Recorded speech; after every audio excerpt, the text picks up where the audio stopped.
វាស្ដាប់ចម្រៀងនាពេលរាត្រីឆ្នាំរៀមនៅតែចាំស្នេហ៍វិទ្យាល័យ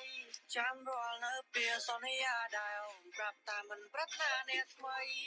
តែពេលនេះមិនគិតចេះស្រីផ្លាភ្លេចវាស្រែចាភ្លេចតែព្រះក្តីអូនធ្លាប់គិតថាពួកយើងជាគូតែមិនអាចស៊ូយូរទៅគ្មានន័យសំដីដែលស្រីវាចាមកបងប្រាប់តែគុំទៅចោលអូនប្រាប់បងថាយើងកុំបែកគ្នាគ្មានសម័យពេលលៀងម្ដេចក៏ទៅបានសោមានតែរងរឿងមិននោះសេចចេតនាទៅបានជីវ៉ាជាស្នេហាដូចតោក៏ចោលអនុស្សាវរីយ៍កុមាររឿងរ៉ាវស្នេហាមុននឹងមកផាមួយតោ